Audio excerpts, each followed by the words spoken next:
자, 이번 수업은 영양소에 대해 알아보자. 영양소는 몸을 구성하고 에너지를 생성하며 몸의 기능을 조절하는 물질로 음식물 속에 들어있다. 영양소는 에너지원으로 이용되는지 여부에 따라 3대 영양소와 부영양소로 구분된다. 3대 영양소는 에너지원으로 사용되는 탄수화물, 단백질, 지방을 말하며 부영양소에는 에너지원으로 사용되지 않는 물, 무기업류, 바이타민이 속해 있다. 우리 몸은 물이 가장 많은 양을 차지하고 있으며 두 번째는 단백질, 그 다음은 지방, 무기업류, 탄수화물 순이다. 탄수화물은 가장 많이 섭취하는 영양소이지만 대부분 에너지원으로 사용되므로 우리 몸을 구성하는 비율이 적으며 바이타민은 6개의 영양소 중 유일하게 몸을 구성하지 않는 영양소이다. 탄수화물과 지방의 구성원소는 탄소, 수소, 산소이고 단백질은 탄소, 수소, 산소, 질소이다. 탄수화물과 단백질은 1g당 4kcal, 지방은 1g당 9kcal의 에너지를 얻을 수 있고 탄수화물은 포도당, 지방은 지방산과 글리세롤, 단백질은 아미노산으로 구성되어 있다. 탄수화물은 주로 에너지원으로 사용되며 남는 것은 지방으로 전환하여 저장한다. 녹말, 엿당, 설탕, 포도당과 같은 여러 종류의 탄수화물이 존재한다. 단백질은 성장기에 특히 많이 필요한 영양소이며 효소, 호르몬 등의 주성분으로 몸의 기능을 조절하는 역할도 한다. 탄수화물은 밥, 빵, 국수, 고구마, 감자, 지방은 땅콩, 버터, 참기름, 식용유, 단백질은 달걀, 살코기, 생선, 두부와 같은 음식물에 많이 포함되어 있다. 물은 영양소와 노폐물을 운반하며 체온 유지와 조절에 관여한다. 무기업류는 우리 몸을 구성하거나 몸의 기능을 조절하는 물질들을 말한다. 칼슘이나 인은 뼈와 이를, 철은 적혈구의 헤모글로빈을 구성하는 물질이며 나트륨과 칼륨은 세포 내 수분량을 일정하게 유지하는 데 관여한다. 멸치, 버섯, 다시마와 같은 음식물에 많이 포함되어 있다. 바이타민은 적은 양으로 우리 몸의 기능을 조절하는 영양소이며 바이타민 A, B, C, D 등 여러 종류의 바이타민이 존재한다. 바이타민의 섭취량이 부족하면 결핍증이 나타나는데 바이타민 C가 부족한 경우 잇몸이 붓고 피가 나는 괴혈병이 나타난다. 바이타민은 과일이나 채소와 같은 음식물에 많이 포함되어 있다.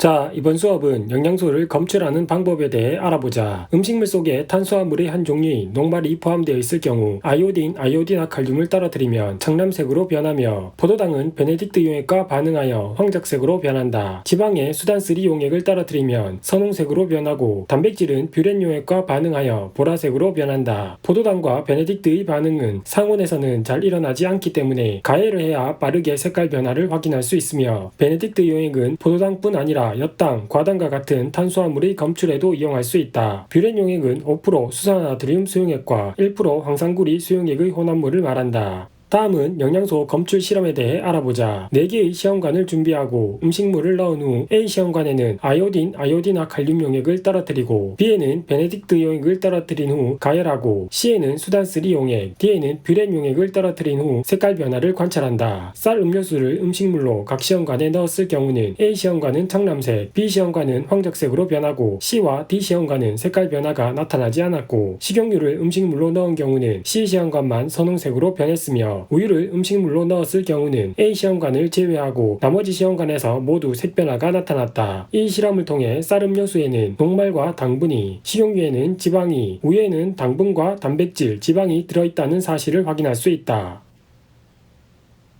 자, 이번 수업은 소화와 흡수에 대해 알아보자. 소화는 크기가 큰 영양소를 크기가 작은 영양소로 분해하는 과정을 말하며 우리 몸속의 소화효소에 의해 일어난다. 각 기관에서 분비되는 소화효소와 기능에 대해 알아보자. 입에서는 침 속의 아밀레이스라는 소화효소에 의해 녹말이 엿당으로 분해된다. 엿당은 단맛이 나는데 밥을 오래 씹으면 단맛이 나는 이유도 밥의 주성분인 녹말이 아밀레이스에 의해 엿당으로 전환되기 때문이다. 특정 소화효소는 한 가지 영양소만 분해할 수 있으며 체온 범위에서 가장 활발하게 작용하고 높은 온도에서는 기능을 잃어버린다. 예를 들어 아밀레이스는 녹말만 분해할 수 있으며 단백질은 분해하지 못하고 아밀레이스를 끓이면 더 이상 녹말조차 분해하지 못하게 된다. 위로 분비되는 위액에는 염산과 소화효소인 펩신이 들어있으며 펩신은 단백질을 분해한다. 강한 산성을 띠는 염산은 펩신의 작용을 돕고 음식물에 섞여있는 세균을 제거하는 작용을 한다. 소장에서는 이자액, 쓸개즙, 장액에 의해 3대 영양소의 최종적인 소화가 일어난다. 이자액에는 아밀레이스와 트립신, 라이페이스가 들어있으며 소장의 시작 부분인 12지장으로 분비된다. 아밀레이스는 녹말을 엿당으로, 트립신은 단백질을 분해하는 소화효소이고 라이페이스는 지방을 지방산과 모노글리세리드로 분해한다. 쓸개즙은 소화효소는 아니지만 지방의 소화를 돕는 역할을 하며 간에서 생성되고 쓸개에 저장된다는 특징을 가진다. 장에게는 탄수화물과 단백질을 최종적으로 분해하는 소화효소가 들어있다. 탄수화물 분해효소는 엿당을 포도당으로, 단백질 분해효소는 펩신과 트립신에 의해 분해된 단백질 중간산물을 최종 산물인 아미노산으로 분해한다. 소화작용에 의해 크기가 작아진 영양소들은 소장의 융털에서 흡수된다. 융털은 안쪽의 암죽관과 이를 감싸고 있는 모세혈관으로 구성되어 있는데 모세혈관은 수용성 영양소를, 암죽관은 지용성 영양소를 흡수한다. 수용성 영양소에는 포도당, 아미노산, 무기염류, 바이타민 BC가 있으며 지용성 영양소에는 지방산, 모노글리세리드, 바이타민 A, D, E, K가 있다. 탄수화물은 포도당으로, 단백질은 아미노산으로, 지방은 지방산과 모노글리세리드로 분해되어야만 흡수가 가능하지만 물과 무기염류, 바이타민은 소화작용 없이 그대로 흡수할 수 있다.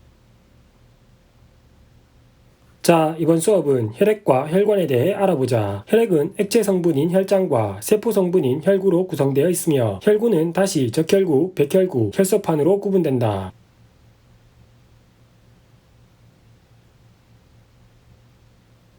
혈장은 물이 주성분이며 영양소와 이산화탄소, 노폐물을 운반하는 역할을 한다. 적혈구, 백혈구, 혈소판 중 백혈구만 유일하게 핵이 존재하며 적혈구는 가운데가 오목한 원반 모양이고 백혈구와 혈소판은 모양이 일정하지 않다. 적혈구는 붉은색을 띠는데 이것은 적혈구가 포함하고 있는 헤모글로빈 때문이다. 헤모글로빈의 작용으로 적혈구는 온몸에 산소를 운반한다. 따라서 적혈구가 부족하면 빈혈이 생길 수 있으며 산소가 부족한 고산지대의 사람들은 혈액 속에 적혈구를 훨씬 더 많이 가지고 있다. 백혈구는 몸속에 침입한 세균을 잡아먹는 식균 작용을 하며 세균에 감염되어 염증이 발생하면 백혈구가 많아진다. 혈소판은 상처 부위의 혈액을 응고시키고 딱지를 만들어 출혈을 막는다. 혈구의 크기는 백혈구가 가장 크고 혈소판이 가장 작으며 혈구의 수는 적혈구가 가장 많다. 혈액이 붉은색을 띠는 이유도 붉은색의 적혈구가 많기 때문이다. 혈관은 동맥, 모세혈관, 정맥으로 구분되며 동맥은 심장에서 나오는 혈액이, 정맥은 심장으로 들어가는 혈액이 흐르는 혈관이고 모세혈관은 동맥과 정맥을 연결하는 혈관으로 온몸에 그물처럼 퍼져 있다. 동맥의 혈관벽은 두껍고 탄력성이 강하지만 정맥의 혈관벽은 동맥보다 얇고 탄력도 떨어지며 혈액이 거꾸로 흐르는 것을 방지하기 위한 판막이 존재한다. 모세혈관의 혈관벽은 한 겹의 세포층으로 되어 있어 매우 얇으므로 주변 조직세포와 물질 교환이 일어난다. 혈관들의 특징을 비교해보면 혈관벽의 두께는 동맥이 가장 두껍고 모세혈관이 가장 얇으며 혈압은 동맥이 가장 높고 정맥에서 가장 낮게 나타난다. 단면적은 모세혈관이 가장 넓고 동맥이 가장 좁으며 혈액이 흐르는 속도는 단면적에 반비례하므로 동맥에서 가장 빠르고 모세혈관에서 가장 느리다.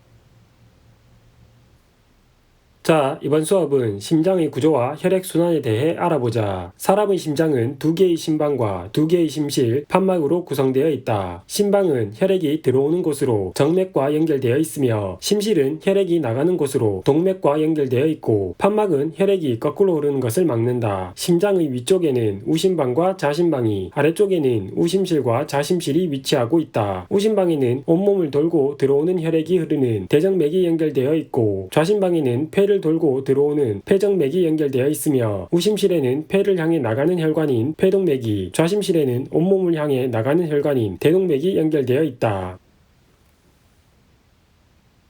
판막은 심방과 심실 사이 그리고 심실과 동맥 사이에 존재한다. 혈액순환은 심장에서 나간 혈액이 동맥, 모세혈관, 정맥을 거쳐 다시 심장으로 들어오는 것을 말하며 온몸 순환과 폐순환으로 구분한다. 온몸 순환은 좌심실에서 대동맥을 통해 나간 혈액이 온몸의 조직세포에 산소와 영양소를 공급하고 이산화탄소와 노폐물을 받아 대정맥을 통해 다시 우심방으로 들어오는 순환을 말하며 폐순환은 우심실에서 폐동맥을 통해 나간 혈액이 폐로 이산화탄소를 내보내고 산소를 받아 폐정맥을 통해 좌심방으로 들어오는 순환을 말한다. 혈액은 동맥혈과 정맥혈로 나눌 수 있는데 동맥혈은 산소를 많이 포함하고 있는 혈액으로 선홍색을 띠고 정맥혈은 산소를 적게 포함하고 있어 암적색을 띈다. 폐에서 산소를 공급받은 이후 폐정맥, 좌심방, 좌심실, 대동맥까지는 동맥혈이 흐르고 온몸에서 산소를 공급한 이후부터 대정맥, 우심방, 우심실, 폐동맥까지는 정맥혈이 흐른다.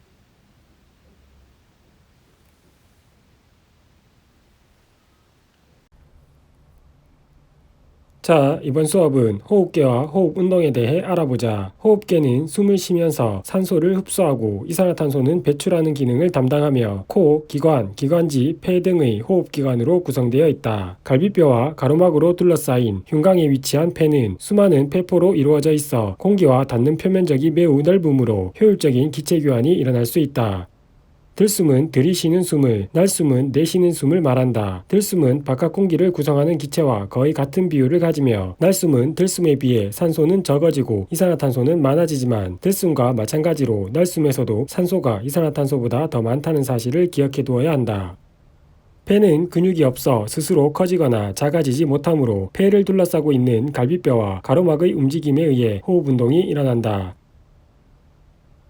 갈비뼈가 올라가고 가로막이 내려오면 흉곽의 부피와 폐의 부피가 커지고 폐 내부의 압력이 대기압보다 낮아지면서 공기가 폐 속으로 들어오는 들숨이 일어나고, 반대로 갈비뼈가 내려가고 가로막이 올라오면 흉곽과 폐의 부피가 작아지고 폐 내부 압력이 대기압보다 높아지면서 폐 속의 공기가 바깥으로 나가는 날숨이 일어난다.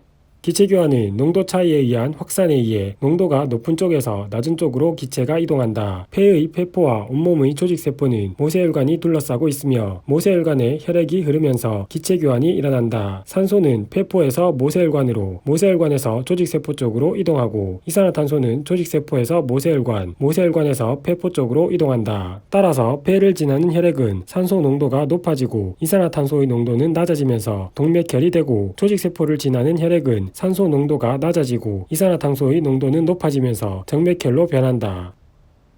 산소의 농도는 폐포가 가장 높고 조직세포에서 가장 낮으며 이산화탄소의 농도는 조직세포에서 가장 높고 폐포에서 가장 낮게 나타난다.